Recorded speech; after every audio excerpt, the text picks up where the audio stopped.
Hi friends, എല്ലാവർക്കും പൊടീസ് വേൾഡിലേക്ക് സ്വാഗതം. ഇന്നൊരു ബ്രേക്ക്ഫാസ്റ്റ് റെസിപ്പി ആയിട്ടാണ് ഞാൻ വന്നിട്ടുള്ളത്.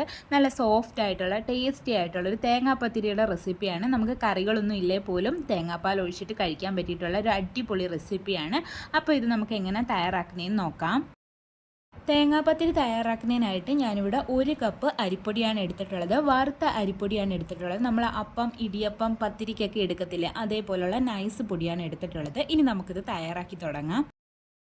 അതിനായിട്ട് നമുക്കൊരു കടായിലേക്ക് 1.5 കപ്പ് അളവിൽ വെള്ളം ഒന്ന് ഒഴിച്ചു കൊടുക്കാം. ശേഷം നമുക്കിതിലേക്ക് ആവശ്യമായിട്ടുള്ള ഉപ്പും കൂടി ചേർത്ത് കൊടുക്കാം. അതുപോലെ തന്നെ 1 ടേബിൾ സ്പൂൺ അളവിൽ ഓയിലും കൂടി ഒഴിച്ചതിന് ശേഷം നന്നായിട്ട് തിളപ്പിച്ചിട്ടെടുക്കാം. അപ്പോൾ ഇതാ വെള്ളം നന്നായിട്ട് തിളച്ച് വന്നിട്ടുണ്ട്. ഈ സമയത്ത് നമുക്കിതിലേക്ക് ഒരു 5 ചെറിയുള്ളി ചെറുതായിട്ട് അരിഞ്ഞതൊന്ന് ചേർത്ത് കൊടുക്കാം. ശേഷം നമുക്കിതിലേക്ക് നമ്മൾ നേരത്തെ എടുത്ത് വെച്ചിട്ടുണ്ടായിരുന്ന അരിപ്പൊടി ചേർത്ത് കൊടുക്കാം. അരിപ്പൊടി ചേർത്ത് കൊടുക്കുമ്പോൾ ആ സ്പൂണ് വെച്ചിട്ട് നന്നായിട്ട് മിക്സ് ചെയ്തിട്ടും കൂടി കൊടുക്കണേ. അതുപോലെ തന്നെ ഫ്ലെയിം കുറച്ച് വെച്ചിട്ട് വേണം അരിപ്പൊടി ചേർക്കാൻ വേണ്ടിയിട്ട്. എന്നിട്ട് ഇത് നന്നായിട്ട് നമുക്ക് മിക്സ് ചെയ്തിട്ടെടുക്കാം. ഈ വെള്ളം എല്ലാ സ്ഥലത്തും എത്തത്തക്ക രീതിയിൽ മിക്സ് ചെയ്തിട്ടെടുക്കാം. വെള്ളം എല്ലാ സ്ഥലത്തും എത്തിക്കഴിയുമ്പോഴത്തേക്ക് നമുക്ക് ഫ്ലെയിം ഓഫ് ചെയ്ത് കൊടുക്കാവുന്നതാണ്. ഇനി നമുക്കിതിലേക്ക് ഒരു 1/2 ടീസ്പൂൺ അളവിൽ ചെറിയ ജീരകം, ക്യുമിൻ സീഡും കൂടി ചേർത്ത് കൊടുക്കാം.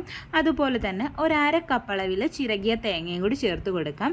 എന്നിട്ട് ഇത് നമുക്ക് നന്നായിട്ട് മിക്സ് ചെയ്തിട്ട് എടുക്കാം.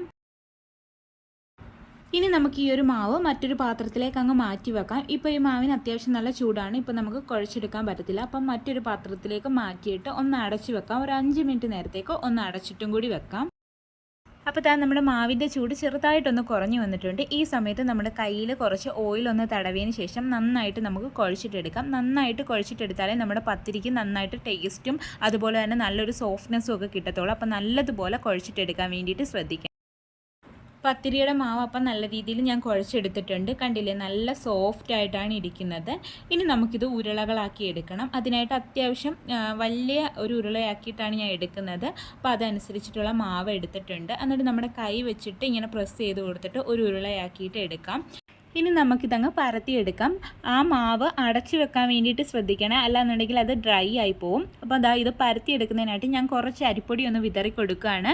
ഈ ഒരു അരിപ്പൊടി മതിയായിരിക്കും നമുക്ക് 2-3 ഉരുളകൾ ഇങ്ങനെ പരത്തിയെടുക്കുന്നതിന് വേണ്ടിയിട്ട് കേട്ടോ. എപ്പോഴും അരിപ്പൊടി ഇടേണ്ട ആവശ്യമില്ല പരത്തിയെടുക്കുന്നതിനായിട്ട്. അപ്പോൾ അതാ കൈ വെച്ചിട്ട് ഞാൻ ജസ്റ്റ് ഒന്ന് പ്രസ് ചെയ്ത് കൊടുക്കുന്നുണ്ട്. അപ്പോൾ ഒന്ന് ചെറുതായിട്ട് പൊട്ടിയൊക്കെ വരുന്നുണ്ട്. അത് കുഴപ്പമില്ല. അത് ആ തേങ്ങ ചേർക്കുന്നത് കൊണ്ടാണ് അങ്ങനെ പൊട്ടി വരുന്നത്.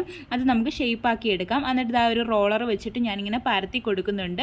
അപ്പം നമുക്ക് നല്ല രീതിയിൽ പരന്ന് കിട്ടുകയൊക്കെ ചെയ്യും. ഇനി നമുക്ക് ആ പരന്ന് കഴിയുമ്പോഴത്തേക്ക് ഈ ഒരു പാത്രം വെച്ചിട്ട് ഞാൻ ജസ്റ്റ് അങ്ങ് പ്രസ് ചെയ്ത് കൊടുക്കുകയാണ്. അപ്പോൾ നമുക്ക് നല്ലൊരു ഷേപ്പിൽ നമ്മുടെ പത്തിരി കിട്ടിയിട്ടുണ്ട്. എന്നിട്ട് ആ എക്സസ് ആയിട്ടുള്ള മാവ് കളയുകയൊന്നും ചെയ്യരുത്. അത് നമുക്ക് ഒന്നും കൂടി നല്ല രീതിയിൽ കുഴച്ചിട്ട് നമുക്ക് പത്തിരിയാക്കി എടുക്കാൻ പറ്റും. അതും നമ്മൾ അടച്ച് തന്നെ വെക്കുക കേട്ടോ, അല്ലെന്നുണ്ടെങ്കിൽ ഇത് ഡ്രൈ ആയി പോവും. അപ്പോൾ നമ്മുടെ പത്തിരി ഇവിടെ റെഡി ആയിട്ടുണ്ട്. ഈ ഒരു തിക്നെസ്സിലാണ് ഞാൻ റെഡിയാക്കി എടുത്തിട്ടുള്ളത്. ഈ പത്തിരിയും നമ്മളൊന്ന് അടച്ചു വെക്കുന്നത് നല്ലതായിരിക്കും, അല്ലെന്നുണ്ടെങ്കിൽ ഡ്രൈ ആയി പോവും. അപ്പോൾ ബാക്കിയുള്ള മാവെല്ലാം ഞാൻ റെഡിയാക്കി എടുത്തിട്ടുണ്ട്. എക്സസ് ആയിട്ടുള്ള പൊടിയൊക്കെ തട്ടി കളഞ്ഞിട്ട് വേണം എടുക്കാൻ വേണ്ടിയിട്ട്. ഇനി നമുക്കിതങ്ങ് ചുട്ടെടുക്കാം. പത്തിരി ചുട്ടെടുക്കുന്നതിനായിട്ട് ഞാനിവിടെ നോൺ സ്റ്റിക്കിൻ്റെ പാനാണ് എടുത്തിട്ടുള്ളത്. നന്നായിട്ട് ചൂടായതിന് ശേഷം നമുക്ക് പത്തിരി വെച്ച് കൊടുത്തിട്ട് തിരിച്ച് മറിച്ച് ഇട്ടിട്ട് കുക്ക് ചെയ്തിട്ടെടുക്കാം. ഒരു ചെറിയൊരു ഗോൾഡൻ കളറൊക്കെ ആവണം. അത് കഴിയുമ്പോൾ നമുക്ക് എടുക്കാവുന്നതാണ്. അരിപ്പൊടിയൊക്കെ കുക്കായിട്ട് ഉള്ള അരിപ്പൊടി ആയതുകൊണ്ട് തന്നെ നമുക്ക് അധികം കുക്ക് ചെയ്യേണ്ട ആവശ്യമില്ല. അപ്പോൾ തിരിച്ച് മറിച്ച് ഇട്ട് ഈ ഒരു കളർ ആകുമ്പോഴത്തേക്ക് നമുക്ക് എടുക്കാവുന്നതാണ്. അപ്പോൾ നമ്മുടെ പത്തിരിയൊക്കെ റെഡി ആയിട്ടുണ്ട്. ബാക്കിയുള്ളതും ഞാൻ ഇതേ കണക്ക് തന്നെ റെഡിയാക്കി എടുക്കട്ടെ. ചുട്ടെടുക്കുന്ന പത്തിരി ഇതേപോലെ ഒരു കാസറോളിലോട്ട് മാറ്റുകയാണെങ്കിൽ കുറച്ചുകൂടി നല്ലതായിരിക്കും. നല്ല സോഫ്റ്റ് ആയിട്ട് ഇരിക്കും. തേങ്ങാപ്പാലൊക്കെ ഒഴിച്ചിട്ട് കഴിക്കാൻ നല്ല ടേസ്റ്റാണ് നമ്മുടെ പത്തിരിക്ക്. നല്ല സോഫ്റ്റ് ആയിട്ടുള്ള പത്തിരിയാണ്, നൈസായിട്ടുള്ള പത്തിരിയാണ്. അതുപോലെ തന്നെ നമുക്കിത് കൈ വെച്ചിട്ട് തന്നെ പരത്തിയെടുക്കാനും പറ്റും കേട്ടോ. തേങ്ങാപ്പത്തിരിയൊക്കെ ഞാനിവിടെ റെഡിയാക്കി എടുത്തിട്ടുണ്ട്. ഈ ഒരു അളവിൽ എനിക്ക് 10 പത്തിരിയാണ് കിട്ടിയിട്ടുള്ളത്. നല്ല സോഫ്റ്റ് ആയിട്ടുള്ള പത്തിരിയാണ്. അപ്പോൾ എല്ലാവരും ഒന്ന് ട്രൈ ചെയ്ത് നോക്കിയിട്ട് ഫീഡ്ബാക്ക് പറയാൻ മറക്കല്ലേ. നമുക്ക് തേങ്ങാപ്പാലിൻ്റെ കൂടെ മാത്രമല്ല, തന്നെ വെറുതെ കഴിക്കാനും നല്ല ടേസ്റ്റാണ്. അതുപോലെ തന്നെ ചിക്കൻ കറിയുടെയോ മട്ടൻ കറിയുടെയോ ഒക്കെ കൂടെ, ഏത് കറിയുടെ കൂടെ വേണമെങ്കിലും കഴിക്കാൻ പറ്റുന്ന ഒന്നാണ്. എളുപ്പത്തിൽ തയ്യാറാക്കി എടുക്കാൻ പറ്റും. നല്ല ടേസ്റ്റാണ്. അപ്പോൾ എല്ലാവരും ട്രൈ ചെയ്ത് നോക്കണേ. വീഡിയോ ഇഷ്ടമായിട്ടുണ്ടെങ്കിൽ ഒന്ന് ലൈക്ക് ചെയ്യണേ.